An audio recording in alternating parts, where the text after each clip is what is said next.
Hello friends, मैं आप सबके लिए एक नई कहानी लेकर आ गई हूँ। ये कहानी है दो ऐसे लोगों की जो एक होकर भी एक नहीं है। विधि इंदौर के एक छोटे से शहर की एक लड़की है जिसकी उम्र सिर्फ 17 साल है और उसकी शादी करा दी गई। परिवार वालों की खुशी के लिए विधि ने समझौता कर लिया, पर जिस इंसान से विधि की शादी हुई थी वो उसे छोड़कर जा चुका था। तो क्या विधि को उसका हक कभी मिलेगा? जानने के लिए सुनते रहिए प्यार दिलों का। तो शुरू करते हैं इस कहानी का पहला भाग। उससे पहले दोस्तों, मैं आपसे कहना चाहती हूँ, प्लीज़ मेरे चैनल को लाइक और सब्सक्राइब ज़रूर करना और सुनते रहिए प्यार दिलों का। तो शुरू करते हैं एपिसोड 1। मिलते हैं किरदारों से। पहली कहानी की जान। विधि यानी हमारी हीरोइन विधि अभी 23 साल की एक शादीशुदा लड़की है। अब आते हैं हमारे हीरो पर, जो 27 साल का है और उसका नाम है वीर राठौड़। वीर की माँ सुधा और उनके पापा विजय, वीर की बहन शिवानी जिसकी उम्र अभी 22 साल है, वीर की बड़े पापा और मम्मी रीमा जी और उनके पापा श्रीमंत जी। इनके दो बेटे हैं, रूहान और रिवान, दोनों जुड़वा है। दोनों की उम्र 25 साल है। कहानी में एक और किरदार है। तो अब आते हैं कहानी पर। राजस्थान, उदयपुर, राठौड़ महल। आज महल में खूब चहल पहल थी। महल काफ़ी बड़ा था, इसलिए तैयारियों में काफ़ी लोग लगे हुए थे। यहाँ तक कि फाउंटेन जो महल के बीच में था, आज उसे भी सजाया जा रहा था। पूरे घर में बस खुशी थी। वैशाली ये सुहानी के दोस्त है और महल में ही काम करती है। पूरा परिवार वैशाली को अपनी बेटी की तरह मानता है। सुहानी और वैशाली पूरे घर की सजावट देख रही थी और सब नौकर की हेल्प कर रही थी। रीमा जी और सुधा जी भी खाने की तैयारियां देख रही थी। सुधा जी नौकर को जल्दी में बोल रही थी, आप सभी थोड़ा जल्दी जल्दी हाथ चलाइए, आज हमारे जेठ शाह का जन्मदिन है। अरे सुधा, तुम परेशान ना हो, सब काम हो गया है और हमसे ज़्यादा खुश तो उदयपुर के निवासी है। जी हाँ, आज श्रीमंत जी का जन्मदिन था और हर साल ये खुशी जोर शोर से मनाई जाती थी। सुधा, सारी तैयारियां हो गई है, चलो अब बाहर देख लेते हैं। दोनों देवरानी जेठानी बाहर आई तो घर की सजावट देख खुश हो गई। तभी उन्हें वैशाली और सुहानी दिखे, जो गाजर का हलवा चखते हुए बता रही थी कि वो कैसा बना है। ये दोनों भी ना सब कुछ छोड़कर खाने पर ध्यान है। रीमा जी बोली, वो सब ठीक है, पर विधि कहीं दिखाई नहीं दे रही है। सुधा जी बोली, अरे दीदी, विधि हर साल रंगोली बनाती है, वो आज भी वही कर रही होगी। तभी पीछे से आवाज़ आई। ये आवाज़ सुहानी की थी। चलिए मासा, आंगन में चलकर देखते हैं। भाभीसा की रंगोली। सभी लोग आंगन की ओर चल दिए। वो सभी आंगन में पहुंचे तो रंगोली तो बन चुकी थी, बस थोड़ा सा टचअप देना बाकी था, जो विधि कर रही थी। रीमा जी रंगोली देखकर बोली, विधि बेटा, रंगोली तो बहुत सुंदर है। विधि ये आवाज़ सुनकर पीछे मुड़ी। अब विधि की खूबसूरती के बारे में जान लेते हैं। विधि की काली बड़ी आंखें, गोरा रंग, कमर से भी लंबे बाल जो अभी गीले थे, पिंक होठ, चेहरे पर दुनिया जहाँ की मासूमियत। विधि मुस्कुराई और बोली, मासा ठीक है ना? रीमा जी बोली, ठीक नहीं, बहुत सुंदर है। शाम को सभी मेहमान आना शुरू हो जाएंगे। विधि खड़ी हुई और बोली, मासा कोई परेशानी नहीं होगी, हम सब देख लेंगे। सुधा जी विधि के सर पर हाथ रखकर बोली, कोई अच्छे पुण्य किए हैं हमने, जो तुम जैसी बहू मिली है। विधि मुस्कुराकर बोली, जी हम बहू नहीं, बेटी है आपकी। दोबारा ना आपने हमें बहू कहा ना तो हम आपसे बात नहीं करेंगे। सुधा जी माफ़ी मांगते हुए बोली, अच्छा मेरा बच्चा, हमें माफ़ करो। विधि मुंह बनाकर बोली, बस बस, अगर आपको माफ़ी मांगनी है तो शाम को हमारे लिए जलेबी बना दीजिएगा। विधि की फरमाइश सुनकर सब हंसने लगे। रीमा जी बोली, ठीक है, तुम्हारे लिए जलेबी हम बना देंगे।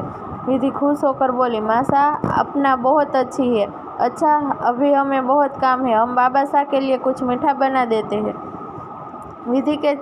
विधि जाने लगी तो सुहानी वैशाली अभी भी वहीं खड़ी रंगोली देख रही थी। विधि बोली, आप दोनों यहाँ क्यों खड़ी है, चलिए हमारे साथ हमारी मदद करने।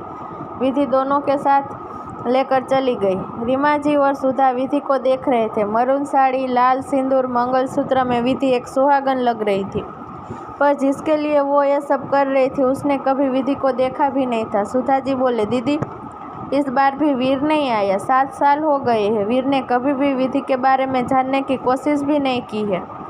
उसने घर वालों की विधि को दे दी। और विधि ना जाने मेरी बच्ची किस मिट्टी की बनी है जो आंखों के सामने सच होते हुए भी इस रिश्ते को निभा रही है। रीमा जी ने कहा, विधि बहुत समझदार है, उसने खुद को समझा लिया है। मुझे यकीन है विधि जो कर रही है वो ठीक है। उसने अपने पैरों में बड़ी बेड़ी बांध रखी है। उसने घर की इज्जत बनाए रखने के लिए ये सब कर रही है।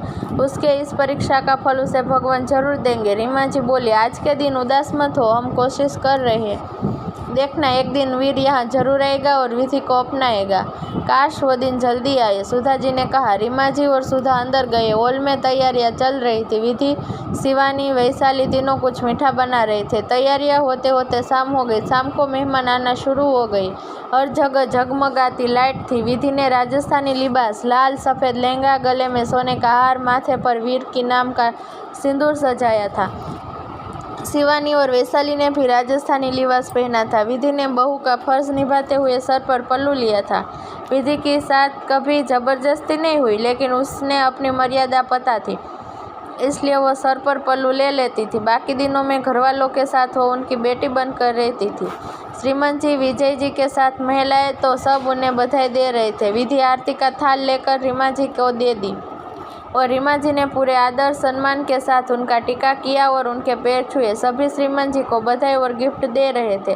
श्रीमंत जी अब 60 पार कर चुके थे। उन्होंने सभी को देखकर कहा, आप सभी इतने सालों तक मेरा साथ एक ढाल की तरह खड़े रहे, इसलिए मैं यह के सभी निवासी को दिल से शुक्रिया करना चाहता हूँ। पर अब ये अपना समय को अपने परिवार को देना चाहता हूँ और ये जिम्मेदारी मैं अपने और इस घर के बड़े बेटे को सौंपना चाहूँगा। वो बहुत जल्द ये सब संभाल लेगा और यहाँ अपने देख जल्दी आएगा। धीरे धीरे सबने बधाई देकर और खाना खाकर जाने लगे और घर में शांति हो गई। रात में आंगन की बालकनी में लकड़े की पट्टी पर गद्दे लगे हुए थे और सब वहाँ बैठे थे। 3 पार्ट थे, जिसमें बीच में श्रीमंत जी और विजय जी बैठे हुए थे और दूसरे पर सुधा और रीमा जी बैठी हुई थी।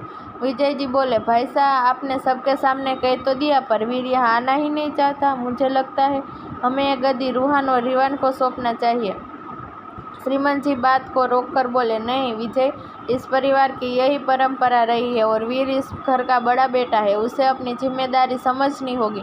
कब तक वो इन सब से दूर भागेगा? उसे यहाँ के राजपाट और विधि को अपनाना ही होगा। रीवान और रूहान वीर की 2 हाथ होंगे। विजय जी आगे कुछ नहीं कहा। सभी अपने अपने कमरे में चले गए। रात हो गई थी। पूरे महल में अंधेरा था। वहीं विधि की आंखों में नींद नहीं थी। विधि ने सब सुना था, जो भी बात हुई थी। विधि ने सिंपल लहंगा पहना था, दुपट्टा बेड पर था। विधि खड़ी हुई और अपना दुपट्टा लेकर बालकनी में आ गई और बालकनी के पाट पर बैठकर चांद को देखने लगी। विधि को पता था वीर उसकी वजह से नहीं आ रहा है। जब वीर से उसकी शादी हुई थी तब वो सिर्फ 17 साल की थी, पर अब वो समझ रही थी वीर विधि को बोझ समझता था, इसलिए उसने कभी विधि को देखा भी नहीं। विधि कुछ नहीं कर सकती थी अगर वो मर्यादा में ना बंधी होती। अब वो इस घर को अपना चुकी है और विधि को फर्क नहीं पड़ता कि वीर उसे पसंद करता है या नहीं। विधि काफ़ी देर तक वहाँ बैठी रही और फिर उठकर जाकर अपना दुपट्टा फेंक कर बेड पर बैठ गई और खुद से बोली, विधि तुम ज़्यादा मत सोचो, जो है सब महादेव पर छोड़ दो। उन्हें नहीं मिलना हमसे तो ना मिले, नहीं बात करना तो ना करें, नहीं उठानी हमारी जिम्मेदारी तो ना सही। हम कौन सा मरे जा रहे हैं, लेकिन कसम हमारे महादेव की, जिस दिन उन्होंने हमसे कुछ कहा उस दिन हम उनसे सवाल पूछेंगे और जवाब उन्हें देना ही होगा। वही अमेरिका के सिएटल शहर में एक बड़ा सा विला था जो अमेरिका के सबसे पॉश एरिया में था।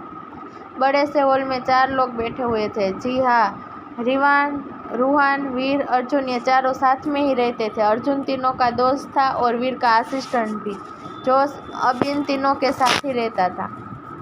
रूहान ने आज के अपने पापा के बर्थडे की फ़ोटो और बड़ी स्क्रीन पर दिखा रहा था। ये सब सुहानी ने भेजा था। वो सुबह से ही सारे फ़ोटो और वीडियो बना रही थी और उसने सब रूहान को भेजा था। रूहान ने शुरुआती वीडियो से की और ये पहली ही शुरुआत विधि से हुई थी, जब विधि रंगोली बना रही थी और ये वीडियो सुहानी ने पीछे से बना रही थी, इसलिए विधि का चेहरा उसमें नहीं दिख रहा था। सुहाना घर की फ़ोटो वीडियो भेजती थी, पर कभी वो विधि को उस वीडियो में नहीं लेती थी, पर इस बार उसने विधि को थोड़ा सा वीडियो में लिया था। रूहान बोला, मुझे लगता है ये भाभी है। रूहान की बात सुन सबने वीर को देखा, जिसके चेहरे पर कोई हाव भाव नहीं थे। सब चुप हो गए। वीडियो में विधि रंगोली बना कर जा रही थी और उसकी सभी से बात और वहाँ से जाना, और फिर रात को श्रीमान जी की बात सुनकर सबने वीडियो बंद की। अब वहाँ पूरी खामोशी थी। रूहान बोला, भाई आप चलेंगे ना घर पर? वीर कुछ नहीं बोला। अब रिवान बोला, भाई आप कब तक भाभी? वो इतना ही बोला था कि तभी वीर बोला, उस लड़की का मुझसे कोई वास्ता नहीं है। वीर ने ये बात आराम से कही थी, पर वो कितना डरावना था ये तो वहाँ बैठे सबको पता था। वीर बोला, मैं नहीं जाऊँगा। रूहान और रिवान ने कुछ नहीं कहा। रूहान कुछ देर बाद बोला, भाई मेरी पढ़ाई पूरी हो चुकी है और बिजनेस भी मैं अब इंडिया से ही हैंडल करूँगा। बहुत साल हो गए, अब माँ के पास जाना चाहता हूँ। रिवान भी बोला, हाँ भाई मैं भी अब घर जाना चाहता हूँ। वीर कुछ नहीं बोला और खड़ा होकर वहाँ से सीढ़ियों से ऊपर अपने कमरे में चला गया। वीर अपने कमरे में आकर सोफे पर बैठ गया और उस वीडियो के बारे में सोचने लगा। भले ही उसने विधि को पीछे से देखा, पर सिर्फ उसे ही पीछे से देखने भर से ही उसका दिल धड़क गया था, पर वीर इस बात को मानना ही नहीं चाहता था।